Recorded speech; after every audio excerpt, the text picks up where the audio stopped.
Hi అండి. ఇవి కొబ్బరప్పాలండి. ఇవి తయారు చేయడం మా అమ్మ వాళ్ళ అమ్మ దగ్గర నేర్చుకున్నారని చెప్పారు. చెప్తే నేను చేస్తుంటే అప్పుడు చేసేస్తున్నావేంటి అని అంటున్నారండి.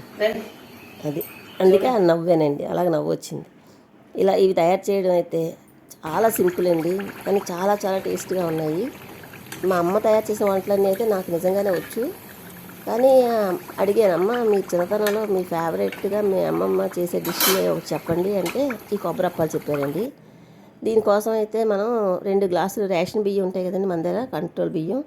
అవి నానబెట్టుకున్నానండి ముందు రోజు. ఈరోజు చేయాలంటే ముందు రోజు నానబెట్టేశాను. నేను చూపిస్తున్నాను కదా, ఆ గ్లాస్తో 2 గ్లాసులు బియ్యం నానబెట్టానండి. నానిపోయి శుభ్రంగా కడిగేసి మనం ఫిల్టర్ నీరు వాడదేవుకోవాలండి.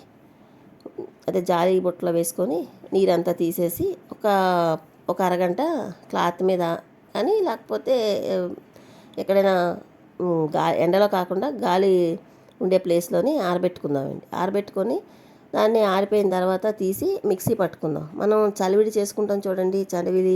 నెక్స్ట్ తడిబియ్యం పిండి అంటాం కదా, అలా తడిబియ్యం పిండి అండి ఇది. మీ దగ్గర తడిబియ్యం పిండి కానీ ఒకవేళ ఉంటే అది తీసుకోవచ్చు. లేదంటే ఇలాగ బియ్యం నానబెట్టుకొని పిండి అయినా రెడీ చేసుకోవచ్చు. ఆ పిండి అంతా మిక్సీ పట్టుకున్న తర్వాత శుభ్రంగా జల్లించుకోవాలండి.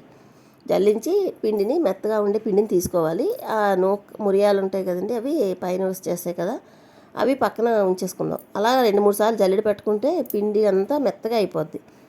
ఓకేనండి. ఇలా మిగిలిపోయిన ఉన్నాయనుకోండి మురియాలు, అవి మనం కావాలంటే దోశలు వేసుకున్నప్పుడు వేసుకోవచ్చు. అలాగే ఒక కొబ్బరికాయ, చిన్న కొబ్బరికాయ తీసుకొని కూర చేసుకోవాలండి. ఆ కూర కూడా పక్కనే ఉంచుకుందాం. ఇప్పుడు ఒక ప్యాన్ పెట్టుకొని ప్యాన్లోని మనం 2 గ్లాసులు బియ్యం నానబెట్టుకున్నాను కదండి, దానికి 3 గ్లాసులు పిండి అయ్యిందండి. దానికి 2 గ్లాసులు బెల్లము మనం కళాయిలో వేసుకొని ఒక హాఫ్ గ్లాస్ వాటర్ వేసుకొని పాకం పట్టుకోవాలండి. ఈ పాకం పక్క స్టవ్ మీదకి షిఫ్ట్ చేశాను. అది మరిగేలోపు, అది కరిగేలోపు ఒక 2 స్పూన్లు గీ వేసుకుందాం, నెయ్యి వేసుకుందాం. వేసుకొని ఆల్రెడీ మనం కొబ్బరి మిక్సీ పట్టుకున్నాం కదా, ఆ కొబ్బరినేమోని టీలో వేసి మంట తక్కువలో పెట్టుకొని కొంచెం ఫ్రై చేసుకుందామండి. ఒక 3-4 మినిట్స్ పచ్చి వాసన పోయి కమ్మటి వాసన వస్తుందండి. కొబ్బరి నేతిలో వేగినప్పుడు చాలా కమ్మటి వాసన వస్తుంది. అలా తయారు చేసుకొని దాన్ని పక్కన ఉంచుకొని ఈ పాకాన్ని చూద్దాం. పాకం కరిగిపోయింది, బెల్లం అంతా కరిగిపోయింది. ఇప్పుడు పాకం రెడీ అవుద్ది. దీనికి ఉండపాకం పట్టుకోవాలండి. అంటే వాటర్లో కొద్ది పాకం వేసి చల్లారాక దగ్గరగా చేస్తే ఇలాగా ఉండలాగా వస్తుంది. ఈ ఉండపాకం పట్టుకోవాలి. చూసారా, అలా మరి గట్టి ఉండపాకం కాదు, అలా ఆ ఉండ నేను చూపించాను కదా, ఆ విధంగా ఉండపాకం పట్టుకున్న తర్వాత దాంట్లోకి మనం వేయించుకున్నాం కదా కొబ్బరికూర, అది కూడా వేసి ఒకసారి కలుపుకొని బియ్యం నానబెట్టి పిండి చేసాం కదా, అది 2 గ్లాసులు బియ్యం నానబెడితే నాకు 3 గ్లాసులు పిండి అయ్యింది. ఆ 3 గ్లాసుల పిండి కరెక్ట్గా సరిపోయిందండి. చూసారా, మన పాకంలోకి ఈ కొబ్బరి ఈ పిండి కలుపుకుంటే చక్కగా మంటను తక్కువలో పెట్టుకోవాలి. ఇప్పుడు ఏదైనా తయారు చేసుకునేటప్పుడు మంటను తక్కువలో పెట్టుకొని నిదానంగా చేసుకుంటే ఏవైనా చాలా పర్ఫెక్ట్గా, చాలా టేస్ట్గా కుదురుతాయండి. చూసారా, ఆ పాకం అంతా చల్లారిపోయింది కదా, చల్లారబెట్టుకోవాలి. అలాగా ఆ ప్యాన్ అంతా అలాగ పరుచుకొని చల్లారబెట్టుకుంటాము. చూడండి, అలా ఉండపాకం ఏదైతే బెల్లంతో పాకం తీసామో అదే విధంగా చలివిడి పాకం కూడా అలాగే వస్తుంది. అదే సేమ్ అలాగే రెడీ అవుతుంది. చల్లారకి కొంచెం గట్టిపడుద్ది, మనకి అప్పాలు ఒత్తుకోవడానికి కరెక్ట్గా సరిపోద్ది. చల్లారిపోయిందండి. ఒక హాఫ్ అన్ అవర్ అలా వదిలేసి చల్లారిపోయింది. ఇంకొక స్పూన్ నెయ్యి వేసుకొని పిండి అంతటిని దగ్గరగా ముద్దలా చేసుకోవాలి. ఇలా తయారు చేసుకున్న కొబ్బరప్పాలు నిజంగా చాలా బాగున్నాయండి. నేనైతే ఎప్పుడు తిన్నానో నాకు గుర్తులేదు. మా అమ్మ చెప్పారు, అమ్మమ్మ ఇలా చేసేవారు అంటే వాళ్ళు కొబ్బరి తోటలు ఎక్కువ ఉంటాయి కదా, అప్పుడు వాళ్ళు ఇలా ఎక్కువ తరచుగా కొబ్బరప్పాలు చేసుకునేవారంట. నిజంగా చాలా టేస్ట్గా ఉన్నాయండి. బెల్లము తడిబియ్యం పిండి కదండి, చాలా టేస్ట్గా ఉన్నాయి. ఒంటికి కూడా చాలా బలాన్ని ఇస్తాయి అని చెప్తున్నారు.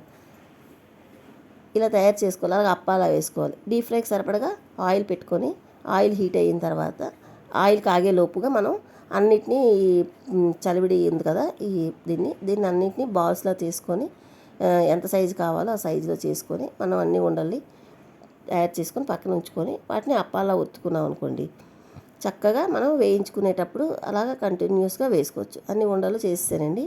చేసిన తర్వాత 2 చేతులు అరిచేతుల మధ్యన పెట్టి ప్రెస్ చేస్తే మనకి అప్పాలు రెడీ అవుతాయి. చూసారు ఎంత నున్నగా వచ్చాయో, పగుళ్ళు కట్ట ఏమీ రావండి. ఇలాగా 2 అరిచేతుల మధ్యన పెట్టి మనకు కావాల్సిన థిక్నెస్లో, అంటే ఈ చూసారు కదా అలాగా ఈ థిక్నెస్ ఉంటే సరిపోద్ది. ఇంకా పలచగా కావాలన్నా ఇంకా కొంచెం ప్రెస్ చేస్తే ఇంకా పలచగా వస్తాయి. పలచగా వచ్చాయనుకోండి కరకరలాడిపోతాయి. కొంచెం థిక్గా ఉన్నాయనుకోండి వేగినప్పుడు పైన బాగా క్రిస్పీగా లోపల కొంచెం సాఫ్ట్గా వస్తాయి అన్నమాట. ఇలా తయారు చేసుకోవాలి మొత్తం అప్పాలన్నిటిని ఇలా తయారు చేసుకుంటే మనం ఈలోపు నూనె కాగిపోద్ది. నూనెలోని డీప్ ఫ్రై చేసుకుందాం. నూనె మరిగిపోయిన తర్వాత నూనె స్విమ్లో పెట్టేసుకోవాలండి. ఆయిల్ ఎక్కువ హైలో పెట్టుకుంటే అప్పాలు పైన రంగు వచ్చేసి లోపల మెత్తగా సరిగ్గా ఏగవు కదా. ఇది అందరికీ తెలిసిన టిప్పే కదా. ఇప్పుడు నూనె ఇలా కాగిపోయిన తర్వాత సిమ్లో పెట్టేసుకున్నాను. పెట్టుకొని కొంచెం నేను ఫస్ట్ అయితే ఒక 6 వేసాను. నూనె కూడా ఏమీ పీల్చలేదండి. చాలా తక్కువ ఆయిల్ అబ్జర్వ్ చేసుకుంది. చాలా టేస్ట్గా ఉన్నాయి. నవ్వులుతూ ఉంటే ఒక్కటి తీసుకొని నవ్వులుతూ ఉంటే చాలా కమ్మగా ఉన్నాయి. ఎందుకంటే నెయ్యి వేసాము, కొబ్బరి వేసాము, తడిబియ్యం పిండి, నెక్స్ట్ బెల్లము. ఓకేనండి. ఇలాగ అన్నిటినీ కూడా నిదానంగా మంటను తక్కువలో పెట్టుకొని 2 వైపులా ఎర్రగా వేయించుకున్నాం అనుకోండి, చాలా సూపర్ టేస్ట్ తోటి చాలా బాగున్నాయండి. నేను కూడా ఇదే ఫస్ట్ టైం అండి తినడం. చాలా చాలా టేస్ట్గా ఉన్నాయి. నాకైతే నచ్చాయి. ఎవరైనా ఈజీగా చేసుకోవచ్చు. దీనికేమో చీదేస్తాయనో పాకలు ఎలా తీయాలనో ఏమి హైరాణ పడక్కర్లేదు. మనం చేయవలసిందల్లా మన దగ్గర తడిబియ్యం పిండి ఉంటే 3 గ్లాసులు తడిబియ్యం పిండి తీసుకోవాలండి. లేకపోతే 2 గ్లాసుల బియ్యాన్ని ముందు రోజు నానబెట్టుకొని మార్నింగ్ మనం చలివిడి చేసుకునేటప్పుడు చేసుకుంటాం కదా, నీరు వాడదేవేసి అలా అయినా చేసుకోవచ్చు. 3 గ్లాసులు తడిబియ్యం పిండికి 2 గ్లాసులు బెల్లం అండి, 1 గ్లాసు కొబ్బరికూర అండి, ఒక 3 స్పూన్లు నెయ్యి వేసుకోవాలి. డీప్ ఫ్రైకి ఆయిల్ ఇంతేనండి. కావాల్సిన పదార్థాలు కూడా చాలా తక్కువ. చాలా హెల్దీ స్వీట్ అనే చెప్పొచ్చు. చాలా టేస్ట్గా కూడా ఉన్నాయి. మనం పాతకాలం వంటలన్నింటినీ మర్చిపోతున్నాం కదండి. అవన్నీ గుర్తు చేస్తూ ఇలా తయారు చేశానండి. ఎలా అనిపిస్తుందండి? మీరు ఒకవేళ నా వీడియో చూసి మీరు కానీ ఒకవేళ రెడీ చేస్తే మీకు ఎలా కుదిరిందో మాత్రం దయచేసి కామెంట్ సెక్షన్లో నాకు షేర్ చేయండి. భలే పొంగుతున్నాయి చూసారండి. భలే క్రిస్పీగా తయారయ్యాయండి. చాలా చాలా టేస్ట్గా ఉన్నాయి. మీకు ఈ కొబ్బరప్పాల గురించి తెలుసండి? ఒకవేళ తెలిస్తే కామెంట్ చేయండి. నేనైతే ఎప్పుడు తెలుసు కానీ నేను ఎప్పుడు తినలేదండి.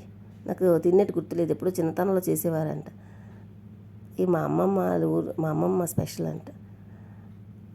వాళ్ళకి ఎక్కువ కొబ్బరి తోటలు ఉండేవి, పండిన బియ్యం ఉండేవి. పిల్లల కోసం తరచుగా ఇలా చేసేవారి కోసం. మా చిన్నతనంలోనే మా అమ్మమ్మ చనిపోయారు కనుక నాకు ఆవిడ జ్ఞాపకాలు చాలా తక్కువండి. అది చూసారండి, ఎంతో ఎమ్మీగా ఉండే కొబ్బరప్పాలు రెడీ అయిపోయింది. నా వీడియో మీకు ఎలా అనిపించిందండి? నచ్చితే లైక్ చేయండి. మరిన్ని మంచి వీడియోల కోసం సబ్స్క్రైబ్ చేసుకోండి. అయితే ఈ కొబ్బరప్పాలన్నీ రెడీ చేసిన తర్వాత మా అమ్మకి తీసుకెళ్ళి ఇచ్చాను. ఆవిడ తిని ఆవిడ ఎక్స్ప్రెషన్ చూడండి ఎలా చెప్పారో. వాళ్ళ అమ్మ గుర్తొచ్చిందంట ఆ అప్పాలు తిన్నప్పుడు. ఒకసారి వినండి. ఆవిడకి చాలా నచ్చాయి అని చెప్పారు. చాలా మెచ్చుకున్నారు కూడా. బాగా చేసావు ఒక్కసారి చెప్తాననేసి. మీకు ఎలా అనిపించింది? ఆ వీడియో నచ్చితే లైక్ చేయండి. అరుణ, ఎంత బాగా చేసావే. నేను చెప్పినట్టు అమ్మమ్మ ఎలా తయారు చేసేవారో అలాగే తయారు చేసావు. చాలా బాగున్నాయి, సూపర్గా ఉన్నాయి అనుకో. అబ్బా, కొబ్బరప్పాలు తిన్నంతసేపు మా అమ్మాయి గుర్తొచ్చారు అనుకో. మా అమ్మని గుర్తు చేసావు. ఎంతో ఈజీగా చేసుకుని కొబ్బరప్పాలు రెడీ అండి. థ్యాంక్ యూ ఫర్ వాచింగ్ అండి. బాయ్ అండి.